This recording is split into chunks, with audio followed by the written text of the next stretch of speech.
வணக்கம். தாவேகாவோட ஆட்சியில ஒவ்வொரு நாளும் ஒவ்வொரு சம்பவம். இன்னைக்கு என்ன சம்பவம்னு கேட்டீங்கன்னா, தமிழ்நாட்டுக்கான டெல்லி சிறப்பு பிரதிநிதி அப்படிங்கிற அரசு பொறுப்பு. அந்த அரசு பொறுப்புல வெங்கட் நாராயணாங்கிற ஆளை பணியமர்த்திருக்கு தாவேகா அரசு. யார் இந்த வெங்கட் நாராயணா? அவருக்கும் தமிழ்நாட்டுக்கு என்ன சம்பந்தம்? அவருக்கும் தமிழ்நாட்டு அரசியலுக்கு என்ன சம்பந்தம் கேட்டீங்கன்னா, ஒரு சம்பந்தமும் இல்லை. இன்னும் சொல்ல போனா அவருக்கு தமிழே தெரியாது. அவர் கர்நாடகத்தை சேர்ந்த ஒரு கன்னடர் எதுக்காக தமிழ்நாட்டுக்கான அரசு பொறுப்புல பணியமர்த்தணும்? அவருக்கு இங்க என்ன சம்பந்தம், என்ன தொடர்பு, எதுக்காக இந்த வேலை நடக்குது அப்படின்னு கேட்டீங்கன்னா, அந்த வெங்கட் நாராயணா ஜனநாயகன் படத்தை தயாரித்த தயாரிப்பாளர். ஜனநாயகன் படம் தணிக்கை பிரச்சனையால வெளியே வரல. அதுக்கு இடையில சமூக வலைதளங்கள்ல முழு படமும் உயர்தரமான அந்த தரத்தோடு வெளியாச்சு. ஏறக்குறைய ஒரு காவல்சி பெறாது படத்தை பார்த்துருப்பாங்க. அதனால தயாரிப்பாளருக்கு நஷ்டமாயிருக்கும். அந்த நஷ்டத்தை ஈடுகட்டுறதுக்கு கரிசனம் கொண்ட தமிழ்நாட்டோட முதலமைச்சர் விஜய் அல்லவா, அவர் இந்தா வச்சுக்குங்க அப்படின்னு தமிழ்நாட்டுக்கான டெல்லி சிறப்பு பிரதிநிதிங்கிற பொறுப்பை கொடுத்திருக்காப்புல. எத்தனை பேருக்கு நினைவிருக்கும் தெரியல. பெரும்பான்மையை நிரூபிக்க ஆளுநரை போய் பார்க்கிறப்ப இதே வெங்கட் நாராயணவை கூடவே கூட்டு போனாரு தமிழ்நாட்டின் முதலமைச்சர் விஜய். அப்போதே விமர்சனமா பார்க்கப்பட்டுச்சு, சர்ச்சையா இருந்துச்சு. எதுக்காக வெங்கட் நாராயணவை கூட்டு போறாரு, அவருக்கும் இதுக்கு என்ன சம்பந்தம், அவர் ஜனநாயக படத்தோட தயாரிப்பாளர் தானே அப்படின்னு கேள்வி வைக்கப்பட்டுச்சு. இப்ப கடைசியா பார்த்தா தமிழ்நாட்டுக்கான டெல்லி சிறப்பு பிரதிநிதி அவர் தான். ஆனா அவருக்கு தமிழே தெரியாது அப்படிங்கறதான் கேலி கூத்து. அந்த தமிழ்நாட்டுக்கான சிறப்பு பிரதிங்கிற பொறுப்புல திமுக ஆட்சி காலத்துல ஏகேஎஸ் விஜயன் இருந்தார். சரி, அந்த பொறுப்புக்கான பணி என்ன, அதிகாரம் என்ன அப்படின்னு பார்த்தா, மாநில அரசின் கோரிக்கைகளை, திட்டங்களை மத்திய அமைச்சகத்துக்கிட்ட வலியுறுத்துறது. முதலமைச்சர் டெல்லி போனார்னா பிரதமர், மத்திய அமைச்சர் போன்றவங்கள்ட்ட அப்பாயின்மெண்ட் வாங்குறது. அப்புறம் மத்திய அரசோட திட்டங்கள், கொள்கை முடிவுகள், தமிழ்நாட்டுக்கு அதால விளையக்கூடிய சாதகம் பாதகம் போன்றவற்றை தமிழ்நாடு அரசுக்கு உடனுக்கு உடன் தெரிவித்து தமிழகத்தின் உரிமையை மீட்பதற்கான நடவடிக்கை எடுத்தல். இதெல்லாம் அந்த தமிழ்நாட்டுக்கான டெல்லி சிறப்பு பிரதிநிதியோட பொறுப்பாக, அதிகாரமாக சொல்லப்படுது. சொல்லப்போனா ஒரு அமைச்சருக்கு என்ன அதிகாரமோ ஏறக்குறைய அதே அதிகாரம் கொண்டவர் தான் இந்த தமிழ்நாட்டுக்கான டெல்லி சிறப்பு பிரதிநிதி அப்படிங்கிற இந்த பொறுப்பில் இருக்கக்கூடியவர். ஆனா அந்த பொறுப்புல கொண்ட யார் அமர்த்திருக்காரு, தமிழ்நாட்டுக்கு எந்த சம்பந்தமும் இல்லை. ஜனநாயகன் படத்தை தயாரிச்சாங்கிறதுனால அவருக்கு தூக்கி கொடுத்துட்டாப்புல. ஏற்கனவே தெரியும், முதலமைச்சரோட ஆஸ்தான ஜோதிடர் ரத்தன் பண்டித் அவருக்கு வந்த உடனே ஒரு அரசு பொறுப்பை கொடுத்தார். அது கடும் சர்ச்சையாக வெடிக்க, சட்டமன்றத்தில் கேள்வி எழுப்பப்பட வேற வழியே இல்லாம திரும்ப பெற்றுக்கிட்டார்.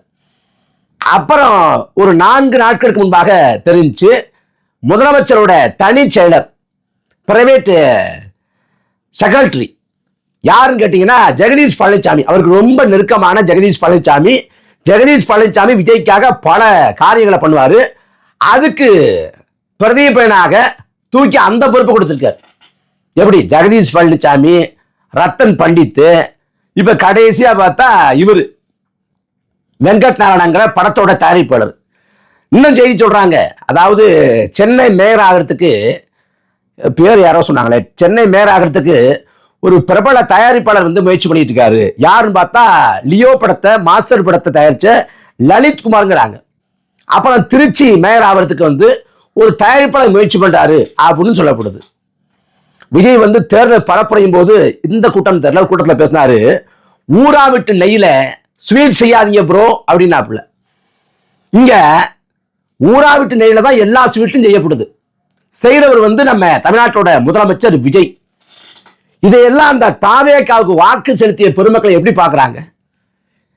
பேசிக்கொண்டிருக்கிற சமயத்துல காவிரி ஆற்றின் குறுக்கே மேகதாட்டுல தடுப்பணை கட்டக்கூடாது, தடுப்பணை கட்டினா காவிரிக்கு நமக்குமான வரலாற்று வழிபட்ட தொடர்பு அறுக்கப்பட்டுரும், காவிரி உரிமை முழுக்க கர்நாடகாவுக்கு சொந்தமாயிரும் அப்படின்னு போராட்டம் தமிழ்நாடு முழுக்க அங்காங்கே நடக்குது. நாளைய தினம் கூட அந்த மேகதாட்டுல தடுப்பணை கட்டக்கூடாதுங்கிற அந்த கோரிக்கை வலியுறுத்தி ஐயா மணியரசன் தலைமையில நாம் தமிழர் கட்சி போராட்டத்துல தஞ்சாவூர்ல பங்கெடுக்குது. இதுல சட்டமன்றத்துல தீர்மானம் கொண்டு வந்தார் விஜய். அப்ப உதயநிதி ஒரு முன்மொழிவை செஞ்சாரு. அதாவது நடுவு மன்றம் வேணும், எதுக்கு மேகதாட்டுல தடுப்பணை கட்டக்கூடாதுன்னு சொல்றதுக்கு நடுவு மன்றம் வேணும் அப்படின்னாரு. உடனடியாக அதை ஏத்துக்கிட்டு நடுவு மன்றம் அமைக்கணும் அப்படின்ற கோரிக்கை வச்சார். இந்த நடுவு மன்றம் கோரிக்கையை முழுக்க முழுக்க ஆபத்தானது, முழுக்க முழுக்க தமிழ்நாட்டுக்கு பாதகமான முடிவு. அப்ப ஒரு கொண்டு வர்றாருன்னா அதோட சாதகம் என்ன, பாதகம் என்ன, நிறை என்ன, குறை என்ன அப்படின்னு ஆலோசிக்காம தாந்தோண்டித்தனமாக, தற்கூரித்தனமாக நடுவு மன்றம் வேணுங்கிற கோரிக்கையை சட்டமன்றத்தில் வச்சு அதை தீர்மானத்தில் சேர்த்தாரு இந்த தமிழ்நாட்டோட முதலமைச்சர் விஜய். இப்ப பார்த்தா கர்நாடகத்தை சேர்ந்த ஒருத்தரை தமிழ்நாட்டுக்கான டெல்லி சிறப்பு பிரதிநிதிங்கிற பொறுப்புல அமர்த்துறார். சரி, அந்த பிரதிநிதி மேகதாட்டுல தடுப்பணை கட்டணும் பாரா, கட்ட வேண்டாம் பாரு, காவிரியில தமிழ்நாட்டுக்கு தண்ணி தரணும் பாரா, தர வேண்டாம் பாரு. அவர் என்ன பண்ணுவாரு? யார் பக்கம் பேசுவாரு? அந்த வெங்கட்டானா வெளிப்படையா ஒரு இடத்துல வாய் திறந்து மேகதாட்டுல தடுப்பணை கட்டக்கூடாது, தமிழ்நாட்டுக்கான தண்ணியை கொடுக்கணும் அப்படின்னு வாய் திறந்து பேசுவார. அந்த வெங்கட்டானா முழுக்க முழுக்க டி.கே. சிவகுமார், கர்நாடகத்தோட முதலமைச்சர் டி.கே. சிவகுமாரோட ஆளுங்கிறாங்க. அந்த ஆளை கொண்டாந்து நீங்க தமிழ்நாட்டுக்கான டெல்லி சிறப்பு பிரதிநிதி அப்படின்னு நியமிச்சீங்கன்னா எந்த லட்சணத்தை இருக்கும்? கர்நாடகாரன் பார்த்து காரி துப்ப மாட்டானா, சிரிக்க மாட்டானா? கர்நாடகாவில் தமிழ்நாட்டை சேர்ந்த ஒருத்தரை சிறப்பு பிரதிநிதியா போட முடியுமா? வாய்ப்பு இருக்கா? எந்த மாநிலத்திலாவது அந்த மாநிலத்தை சாராத ஒருத்தர் அல்லது அந்த மாநில மொழியா அறியாத ஒருத்தரை கொண்டாந்து அந்த மாநிலத்துக்கான டெல்லி சிறப்பு பிரதிநிதியா நியமிப்பாங்களா? இந்த கூத்து இந்தியாவில் எந்த மாநிலத்தில் நடக்குமா? தமிழ்நாட்டில் நடக்குது இந்த கேலி கூத்து. அப்ப எல்லாருக்கும் ஒரு பொறுப்பு கொடுத்தாலும் நினைக்கிறாரு விஜய். எல்லாருக்கும் இது அவங்க இருக்கிறாங்க. ஒருத்தவங்க யாரு கேக் வெட்டிட்டு ஒருத்தவங்க இருக்கிறாங்க. அவங்களுக்கு என்ன பொறுப்பை கொடுக்க போறாருன்னு நினைச்சா நமக்கு பக்குன்னு இருக்கு. இன்னமும் வாரிசு படத்தை தயாரிச்ச தில்ராஜு இருக்காரு. அப்புறம் இன்னும் பல தயாரிப்பாளர் இருக்கிறாங்க. அவங்களுக்கெல்லாம் என்ன அரசு பொறுப்பை தூக்கி கொடுக்க போறாங்க நினைச்சா என்ன சொல்லி தொலைக்கிறது? ஓட்டா போட்டாங்க தான் சொல்லணும். விஜய் சொல்லி என்ன பண்றது? பேசாம லயலாமணியை தமிழ்நாட்டுக்கான டெல்லி சிறப்பு பிரதிநிதியா நியமிச்சிருந்தா கூட மனசு ஒப்பி இருக்கும், ஒரு ஆறுதல் அடைஞ்சிருக்கும். சரி, எதுவோ ஒண்ணு அவன் இந்த மண்ணின் மகன், அவன் தகுதி கொண்டவன் அப்படின்னு வந்திருக்கும். ஆனா சம்பந்தமே இல்லாம ஒரு கர்நாடகாவை சேர்ந்த கனடா கொண்டாந்து நியமிச்சிருக்காங்களே. லயலாமணியை நியமிங்கடா, மகிழ்ச்சியோடு நம்ம என்ன சொல்றது, வாழ்த்துக்கள் சொல்லிட்டு போவோம். சம்பந்தமே இல்லாம வெங்கட்நாதன்ங்கிற அவன் யார்? அவனுக்கு தமிழ்நாட்டுக்கு என்ன சம்பந்தம் இருக்கு? தமிழ்நாட்டோட பூகோளம் தெரியுமா? தமிழ்நாட்டோட வாழ்வாதார உரிமைகள் தெரியுமா? பிரச்சனை தெரியுமா? எதிராக தெரியும், ஒரு கருமாந்தம் தெரியாது. நான் தமிழ் பேச புரியவே செய்யாது. அவனை கொண்டாந்து தமிழ்நாட்டுக்கான டெல்லி சிறப்பு பிரதிநிதியா போட்டா அவன் தமிழ்நாட்டோட உரிமை சார்ந்து எப்படி பேசுவான்? இது பச்சை அயோக்கியத்தனம். இதுக்கெல்லாம் முற்று கொடுக்கிறவங்கள ஒன்னும் சொல்ல முடியாது, அவன் எல்லாம் திருத்தவே முடியாது. என்ன சொல்லி துளைக்கிறது? பேச்சு சொல்லி ஓட்டு போட்டேன், பேரன் சொல்லி ஓட்டு போட்டேன்னு போட்டாங்க பாருங்க. அவைகள் தான் தேடி பிடிச்சு வெளுக்கணும். அப்புறம் இன்னொரு சம்பவம், இன்னைக்கு சர்வதேச போதைப் பொருள் எதிர்ப்பு தினத்தை ஒட்டி போதைப் பொருள் விழிப்புணர்வு மராத்தான் போட்டி இன்னைக்கு நடந்துச்சு. அதுல விஜய் கலந்துக்கிட்டு ஓடுறது நல்லா ஓடுவாப்பிள்ளையே. தமிழ்நாடே பார்த்துச்சே. கரூர்ல 41 ரூபாய் இறந்து போன பிறகு திருச்சி ஏர்போர்ட்ல எடுத்து 30 பேருக்கு மேல இறந்து போயிட்டாங்க. உங்க கருத்து என்ன அப்படின்னு கேட்டாங்க. அப்ப எடுத்தாலும் பாருங்க ஓட்டம். அந்த ஓட்டத்தை பிடி உஷாவே பார்த்திருந்தா யார் சாமி இவரு அப்படின்னு வியப்படைஞ்சிருப்பாங்க. அந்த மாதிரி ஓட்டம். அதுக்கும் பிறகு பிரச்சனை எங்க பார்த்தாலும் ஓடுவாப்புல, அந்த மாதிரி ஓடுவாப்புல. ஆனா முறையா மாரத்தான்ல ஓடி இருக்காரு விஜய். அதுக்கு நம்மளோட வாழ்த்துக்கள் தெரிவிக்கலாம். அதுக்கு ஓடின உடனே வழக்கம் போல ஆதரவுச்சுன்னா பில்டப் அறவே கிடையாது, ஒன்றும் தெரியாது. இதுக்கு அவர் சொல்றாரு 3 கிலோமீட்டர் ஓடின ஒரே முதலமைச்சர் நம்மளோட விஜய் தான் அப்படிங்கிறாப்புல. இன்னைக்கு ஏஐ காலம், கூகுள்ல போட்டு தட்டினா விவரங்கள் வந்துடும். ஆனா இந்த காலத்தையும் அடிச்சு விடுறாப்புல. காஷ்மீரோட முதலமைச்சர் ஓமர் அப்துல்லா 21 கிலோமீட்டர் மராத்தான் போட்டியில முழுமையா பங்கேற்று 2 மணி நேரம் கலந்து கொண்டு ஓடி இருக்காரு. ஹரியானா முதலமைச்சர் நயாப் சிங் சைனி மாதத்துக்கு ஒரு முறை மாரத்தான் போட்டியில பங்கேற்கிறாராம். அப்புறம் கோவா முதல்வர் பிரமோத் சாவந்த் அவரும் மாரத்தான் போட்டியில கலந்துக்கிறாரு. இன்னும் பல முதலமைச்சர்கள் கலந்துக்கிறாங்க. இந்த எந்த வரலாற்று செய்தியும் படிக்காம தெரிஞ்சு கொள்ளாம வாய்க்கு அடிச்சு விடுது அறவே காட்டு ஆதரவு. அப்புறம் பாத்தீங்களா, போதைப் பொருள் விழிப்புணர்வு மராத்தான் போட்டி நடத்திருக்காரு, அவரே ஓடி இருக்காரு அப்படின்னு தாவேகாவை சேர்ந்த தவிட்டு தற்கொலைகள் சமூக வலைதளங்கள்ல ஃபயர் விடுற வேலையில அவன் தாண்டா பெரிய வேலையா பார்த்து விட்டு போயிட்டாங்கிற மாதிரி வசமா சிக்கியிருக்காரு அமைச்சர் சரத்குமார்.